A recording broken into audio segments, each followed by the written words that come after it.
ಮಳೆ ಜೋರಾಗ್ತಾ ಇದ್ದ ಹಾಗೆ ರೈತರು ಕೂಡ ಮುಂಗಾರು ಚಟುವಟಿಕೆಗಳು ಕೂಡ ಜೋರಾಗ್ತಾ ಇದ್ದಾವೆ. ಬಿತ್ತನೆ ಕಾರ್ಯವನ್ನು ಚುರುಕುಗೊಳಿಸೋದಕ್ಕೂ ಕೂಡ ರೈತರು ಅಣಿ ಆಗ್ತಾ ಇದ್ದಾರೆ. ಬಿತ್ತನೆ ಬೀಜಕ್ಕಾಗಿ ರೈತರು ಮುಗಿಬಿದ್ದಿದ್ದಾರೆ ಅನ್ನೋದು ಗೊತ್ತಾಗ್ತಾ ಇದೆ.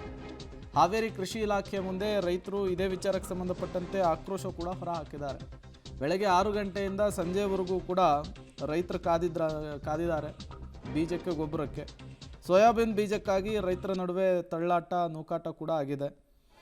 ರೈತರನ್ನು ನಿಯಂತ್ರಿಸುವುದಕ್ಕೆ ಪೊಲೀಸರು ಹರಸಾಹಸ ಪಟ್ಟಿದ್ದಾರೆ ಅನ್ನೋದು ಕೂಡ ಗೊತ್ತಾಗ್ತಾ ಇದೆ.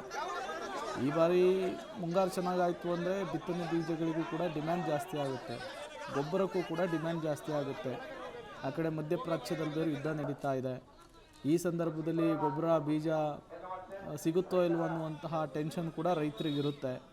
ಹಂಗಾಗಿ ಮುಂಚಿತವಾಗಿ ಮಳೆ ಸ್ಟಾರ್ಟ್ ಆಗೋದಕ್ಕಿಂತ ಮುಂಚೆ ಭೂಮಿಯನ್ನು ಉಳಿ ಬೀಜವನ್ನು ಬಿತ್ತೋಣ ಅಂಥೇಳಿ ರೈತರು ಕೂಡ ಮುಂದಾಗ್ತಿದ್ದಾರೆ. ಹಾಗಾಗಿ ನೂಕು ನುಗ್ಗಲು ಉಂಟಾಗಿದೆ ಅನ್ನೋದು ಗೊತ್ತಾಗ್ತಾ ಇದೆ.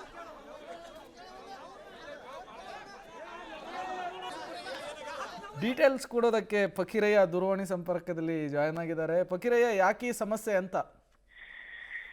ಪ್ರೇಮ, ಈಗಾಗಲೇ ಹಾವೇರಿ ಜಿಲ್ಲೆಯಲ್ಲಿ ಮೊದಲನೇ ವಾರದಲ್ಲಿ 2 ಮಳೆ ಉತ್ತಮ ಮಳೆ ಆಗಿರುವಂತದ್ದು. ಹೀಗಾಗಿ ಹಾವೇರಿ ಜಿಲ್ಲೆಯಲ್ಲಿ ಅನ್ನದಾತರು ಭೂಮಿಯನ್ನು ಹದಗೊಳಿಸಿ ಬಿತ್ತನೆಗೆ ಸಜ್ಜು ಮಾಡ್ಕೊಂಡಿದ್ದಾರೆ. ಹೀಗಾಗಿ ಮೊದಲನೇ ವಾರದಲ್ಲಿ ಮೊದಲನೇ ದಿನನೇ ಸೋಯಾಬೀನ್ ಮತ್ತು ಶೇಂಗಾ ಬೀಜವನ್ನ ವಿತರಣೆ ಮಾಡ್ಲಿಕ್ಕೆ ಏನು ಕೃಷಿ ಇಲಾಖೆ ಹಮ್ಮಿಕೊಂಡಿರುತ್ತೆ. ಈಗಾಗಲೇ ರೈತರು ಉತ್ತಮ ಮಳೆ ಆದ ಹಿನ್ನೆಲೆಯಲ್ಲಿ ತಾ ಮುಂದು ಅನ್ನೋ ಹಾಗೆ ಕ್ಯೂ ಅನ್ನ ಹಚ್ಚಿರುವಂತದ್ದು. ಹೀಗಾಗಿ ರೈತರಿಗೆ ಸರಿಯಾದ ರೀತಿಯಂತಹ ವ್ಯವಸ್ಥೆಯನ್ನ ಮಾಡ್ಕೊಂಡಿಲ್ಲ. ಸರ್ವರ್ ಬ್ಯುಸಿ ಆಗಿರೋ ಕಾರಣಕ್ಕಾಗಿ ರೈತರು ಬೆಳಗ್ಗೆ 3ರಿಂದನೇ ಬೆಳಗ್ಗೆ ಮುಂಜಾನೆ 4 ಗಂಟೆ 5 ಗಂಟೆ ಈ ರೀತಿಯಾಗಿ ಕ್ಯೂ ಹಚ್ಚಿ ನಿಂತು ಪರದಾಡುವಂತಹ ಪರಿಸ್ಥಿತಿ ನಿರ್ಮಾಣ ಆಗುವಂತದ್ದು. ಕೃಷಿ ಇಲಾಖೆ ಸರಿಯಾದ ರೀತಿಯಂತ ಸರ್ವರ್ಗಳನ್ನ ಇಟ್ಕೊಂಡು ರೈತರಿಗೆ ಸೋಯಾಬೀನು ಮತ್ತೆ ಶೇಂಗಾವನ್ನ ವಿತರಣೆ ಮಾಡಿದ್ರೆ ರೈತರು ಗಂಟೆ ಕಾಯೋದು ಮತ್ತೆ ಪರದಾಡುವಂತಹ ಪರಿಸ್ಥಿತಿ ತಪ್ಪುವಂತ ಕೆಲಸ ಮಾಡ್ಬೇಕು. ಆದ್ರೆ ಅಧಿಕಾರಿಗಳು ಯಾವುದೇ ರೀತಿಯಂತ ಮುಂಜಾಗ್ರತಾ ಕ್ರಮ ತೆಗೆದುಕೊಂಡಿಲ್ಲ. ಹೀಗಾಗಿ ಪ್ರತಿ ವರ್ಷ ಕೂಡ ರೈತರು ಇದೇ ರೀತಿಯಂತಹ ಪರಿಸ್ಥಿತಿ ಅನುಭವಿಸಿದ್ರೆ, ಆದ್ರೆ ಕೃಷಿ ಇಲಾಖೆ ಎಚ್ಚೆತ್ತುಕೊಂಡಿಲ್ಲ, ಸರಿಯಾದಂತಹ ವ್ಯವಸ್ಥೆಯನ್ನ ಮಾಡಿಲ್ಲ. ಹೀಗಾಗಿ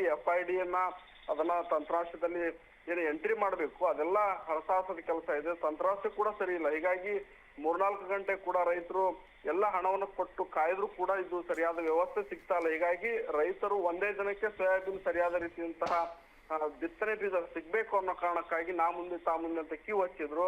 ತಂತ್ರಾಂಶ ಸರಿ ಇಲ್ಲದಕ್ಕಾಗಿ ನುಗ್ಗಲಾಗಿರುವಂತಹದ್ದು. ಕೃಷಿ ಇಲಾಖೆ ಇದನ್ನು ಸರಿಪಡಿಸಿ ರೈತರಿಗೆ ಸರಿಯಾದ ರೀತಿಯಂತ ಬಿತ್ತನೆ ಬೀಜನ ವಿತರಣೆ ಮಾಡಬೇಕು ಅನ್ನೋ ಒತ್ತಾಯವನ್ನ ಕೂಡ ರೈತರು ಮಾಡಿರುವಂತದ್ದು. ಪ್ರೇಮ್, ಥ್ಯಾಂಕ್ ಯು ಫಕೀರಯ್ಯ ತಮ್ಮೆಲ್ಲ ಮಾಹಿತಿಗಾಗಿ.